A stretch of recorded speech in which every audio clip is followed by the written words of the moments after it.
everyone and welcome to Miss Physics. So today we will discuss the solution of the question given in last video. ठीक है? So let's start the video. So the first question was find the RMS value of radius R. हम nuclear physics कर रहे हैं. Nuclear physics में हमने nucleus की property की थी that is radius of the nucleus. ठीक है? तो रेडियस ऑफ न्यूक्लियस कितना होता है? R is equal to R naught a raise to power 1/3. R naught क्या होता है वहाँ पे? कांस्टेंट. ठीक है? एंड ए होता है मास नंबर. क्लियर? सो हमें फाइंड करनी है RMS value of radius R. RMS value of radius R का मतलब क्या हुआ कि R का R स्क्वायर करके उसका मीन निकाल के उसका हमें क्या करना है? Square root. ठीक है? So we have to find this value. So easy है, just substitute the value of R. ठीक है? Here and solve. So let substitute the value of R. R की वैल्यू हो जाएगी हमारे पास R स्क्वायर है तो ये हो जाएगा a raise to power 2/3. See here I am leaving this constant. मैं ये कांस्टेंट छोड़ रही हूँ क्योंकि कांस्टेंट को हमें सॉल्व नहीं करना, क्योंकि जो आपको ऑप्शन दी गई थी वो डायरेक्टली ए में दी गई थी. मीन्स हमें प्रोपोर्शनैलिटी में रिलेशन फाइंड करना है. ठीक है? तो ये आंसर कितना आ जाएगा? a raise to power 2/3 into 1/2. Under root को 1/2 लिख दिया. 2 से 2 cancel. So the answer is a raise to power 1/3. ठीक है? So this is the answer of first question. Okay, second question. Second question था we have to find the mean value of momentum. ठीक है? हमें mean value find करनी थी momentum की, that is delta P. Means हमें इस relation में फाइंड करना है द वैल्यू ऑफ पी और you can say delta P. ठीक है? अब ये क्वेश्चन कैसे सॉल्व होगा? ऑब्वियसली फॉर्मूला हम यही यूज़ करेंगे, बट हाउ? ठीक है? Then the solution is we know that uncertainty principle. Here we will use uncertainty principle, that is delta X delta P is equal to H cross. ठीक है? So from here we can find the value of delta P. Delta P आ जाएगा H cross divided by delta X, that is proportional to 1 divided by delta X. ठीक है? सो अगर हम बात करें न्यूक्लियस की, तो न्यूक्लियस के लिए जो डिस्टेंस लिमिट होती है वो कितनी होती है? With in the radius of the nucleus. ठीक है? कि जितने वॉल्यूम का वो न्यूक्लियस होगा वो किसके प्रोपोर्शनल होगा? उसके रेडियस के. सो डेल्टा एक्स की जगह पे मैंने क्या लिख दिया? Radius. So substitute the value कितनी आ जाएगी आपके पास? That is R is proportional to a raise to power 1/3. So the answer is delta P is proportional to a raised to power -1/3. So this is the answer of second question. ठीक है? Similarly we can find the third question में था आपको value find करनी थी RMS value of energy. E energy की RMS value आपको find करनी थी. ठीक है? सो अगेन, ठीक है, वी नो दैट अब हमारे पास क्या है कि P की हमारे पास वैल्यू आ गई. अब E का रिलेशन और P का आपस में रिलेशन हमें पता है. सो वो रिलेशन हम यूज़ करेंगे और उसको सॉल्व कर लेंगे. एज E क्या होता है? P square divided by 2m. ठीक है? फाइंड हमें क्या करना है? RMS value. RMS value find करने का मतलब हो गया हमें फाइंड करना है अगेन जैसे हमने फर्स्ट क्वेश्चन में R की RMS वैल्यू फाइंड की थी, वैसे ही हम किसकी वैल्यू फाइंड कर रहे हैं? E स्क्वायर की. ठीक है? Now E is proportional to P square. ठीक है? सो E स्क्वायर किसके प्रोपोर्शनल हो जाएगा? P raise to power 4. Substitute the value है P रेज टू पावर 4. अभी हमने सेकंड क्वेश्चन में निकाला है कि जो मीन मोमेंटम होती है that is directly proportional to -a raise to power -1/3. So ये वैल्यू हम सब्स्टिट्यूट कर देंगे यहाँ पे. ठीक है? So a raise to power -1/3 power 4 होगी तो वो बन जाएगा a raise to power -4/3. So ये किसके इक्वल आ जाएगा? a raise to power -4/3 into 1/2 is equal to a raise to power -2/3. So the answer is a raise to power -2/3. ठीक है? सो मैंने आपको पहले ही बताया था कि ये तीनों क्वेश्चन आपस में रिलेटेड हैं. This is how they are related to each other. First में हमने RMS वैल्यू फाइंड की रेडियस की, सेकंड में हमने मीन वैल्यू फाइंड की, थर्ड में हमने RMS वैल्यू फाइंड की E की by using the value of mean momentum. Next question था question number 4 and the statement was calculate separation energy for 1 proton from oxygen 8-16 nuclei. ठीक है, तो उसमें हमें वैल्यू दी गई थी नाइट्रोजन 7-15 के मास की। ठीक है, and we were given the value of mass of hydrogen. Now how to solve this. ठीक है, सो अगर हम इसकी रिएक्शन लिखें तो ये कुछ ऐसी होगी।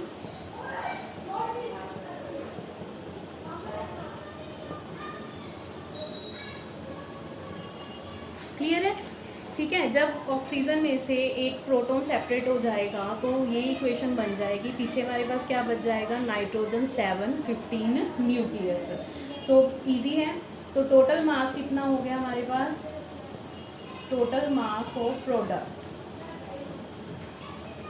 Is equal to mass of N715 plus mass of hydrogen.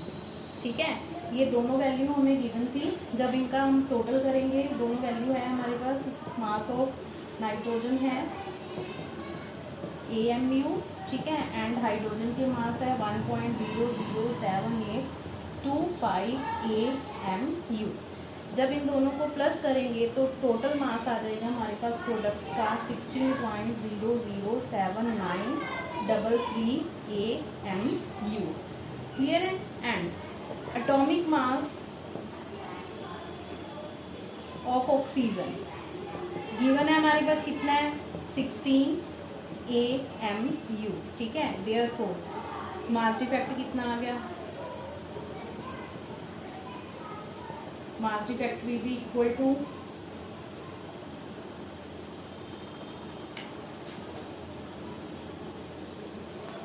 इन दोनों वैल्यू को हम क्या कर देंगे, माइनस कर देंगे।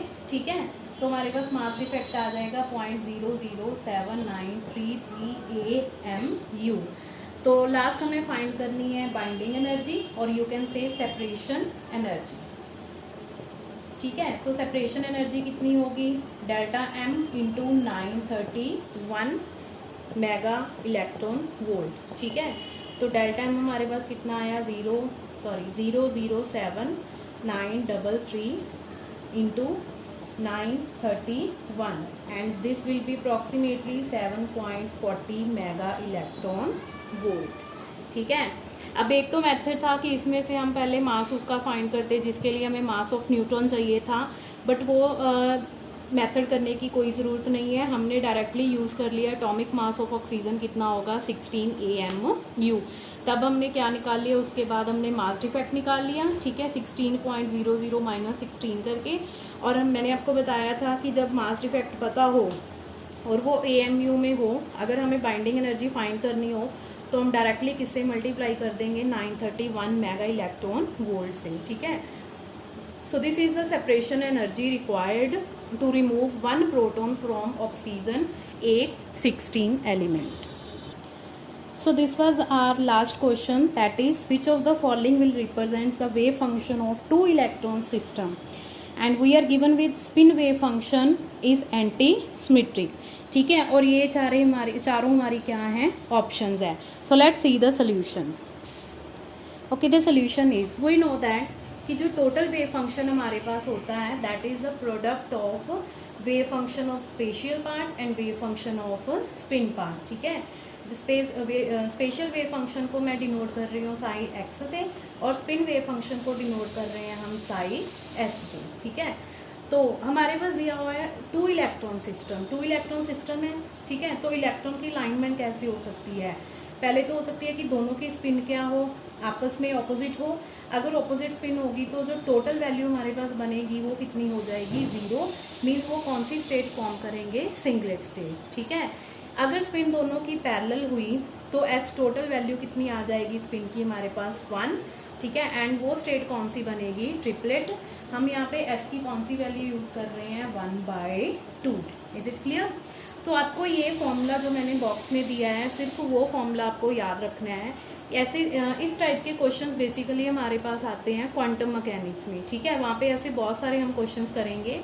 पूरा हम देखेंगे कि 1 इलेक्ट्रॉन सिस्टम के लिए, 2 इलेक्ट्रॉन सिस्टम के लिए जो साई होता है, वेव फंक्शन होता है, उसको कैसे रिप्रेजेंट करते हैं। ठीक है, तो क्या फॉर्मूला है, अगर S 0 हो मीन्स कौन सी स्टेट बन रही हो, सिंगलेट स्टेट, तो जो साई S होगा that will be anti symmetric, ठीक है।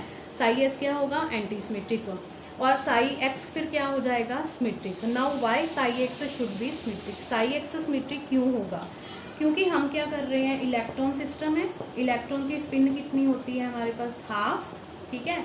अगर ये हाफ इंटीग्रल स्पिन है तो ये कौन से क्या होते हैं, फर्मियॉन्स। और हमने लास्ट वीडियो में किया था कि जो फर्मियॉन्स होते हैं वो कौन सी स्टैटिस्टिक फॉलो करते हैं, एफडी, ठीक है। और उनका जो वेव फंक्शन होता है, टोटल वेव फंक्शन, वो क्या होता है, anti symmetric. Is it clear, ठीक है। सो यहाँ पे हमारा इलेक्ट्रॉन सिस्टम है, तो जो टोटल वेव फंक्शन है हमारा that should be anti symmetric. अगर हमारा स्पिन पार्ट सिमेट्रिक है तो स्पेस को एंटी सिमेट्रिक होना पड़ेगा, ठीक है। अगर स्पेस पार्ट हमारा सिमेट्रिक है तो स्पिन को क्या होना पड़ेगा, एंटी सिमेट्रिक। और सॉरी, अगर एस हमारे पास बन रहा है 1 मीन्स कौन सी स्टेट बन रही है, ट्रिपलेट स्टेट, तो जो एंटी स्पिन वेव फंक्शन होगा वो क्या होगा, सिमेट्रिक, और जो स्पेशल वेव फंक्शन होगा वो क्या होगा, एंटी सिमेट्रिक, ठीक है। नाउ कम्स टू क्वेश्चन, हमें क्वेश्चन में क्या दिया था कि 2 इलेक्ट्रॉन सिस्टम है जिसमें जो उसका स्पिन वेव फंक्शन है, ठीक है, साई S, वो हमें क्या दिया हुआ था, anti symmetric, that is given anti symmetric, ठीक है। तो इलेक्ट्रॉन सिस्टम है, टोटल वेव फंक्शन को एंटी सिमेट्रिक बनाने के लिए जो साई X होगा वो क्या होना चाहिए हमारे पास, सिमेट्रिक। तो पहले तो हमने ये रिजल्ट निकाल लिया कि साई X होगा क्या, वो सिमेट्रिक होगा या एंटी सिमेट्रिक, ठीक है। तो साई X यहाँ पे होगा हमारा सिमेट्रिक, क्योंकि हमें गिवन है कि साई S क्या है, anti symmetric.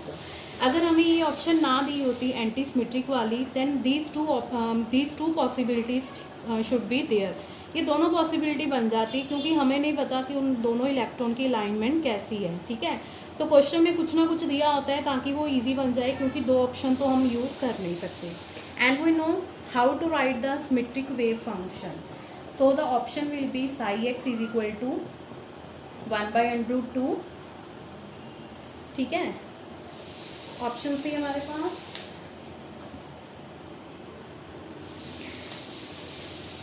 phi1 wave function, ठीक है, किस स्टेट में, x1 स्टेट में, मल्टीप्लाइड बाय phi2 जब दूसरा इलेक्ट्रॉन किस स्टेट में होगा, phi2 स्टेट में, ठीक है।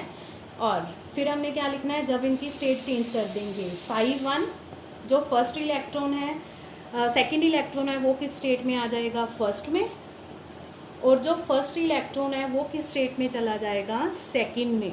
अब यहाँ पे क्या होता है कि इसको एंटी सिमेट्रिक या सिमेट्रिक बनाने के लिए जस्ट हमें यहाँ पे एक साइन सब्स्टिट्यूट करना है। अगर तो वो सिमेट्रिक वेव फंक्शन है तो यहाँ पे साइन आ जाएगा प्लस, अगर एंटी सिमेट्रिक होगा तो यहाँ पे साइन आ जाएगा minus. So this was the right answer, this was second option. ये हमारे पास कौन सी ऑप्शन थी, second option. Is it clear, ठीक है। तो ये थे सोल्यूशन जो मैंने लास्ट वीडियो में आपको 5 क्वेश्चंस दिए थे एज एन असाइनमेंट, ठीक है। अगर आपके पास क्वेश्चन अगर आप पूरा देखना चाहते हो तो मैं क्वेश्चन वाली वीडियो का लिंक डिस्क्रिप्शन बॉक्स में दे दूँगी, आप वहाँ से देख सकते हो, ठीक है। सो नेक्स्ट हम करेंगे न्यूक्लियर जो हमारी प्रॉपर्टीज़, न्यूक्लियर फोर्सेस की प्रॉपर्टीज़ हमारी बच गई थी, उसके बाद हमारा एक टॉपिक कंप्लीट हो जाएगा। उसके बाद हम करेंगे the most important topic of nuclear physics, liquid drop model, जिसमें हम बाइंडिंग एनर्जी, सेमी एम्पिरिकल मास फॉर्मूला फाइंड करेंगे, एंड देन शेल मॉडल, ठीक है।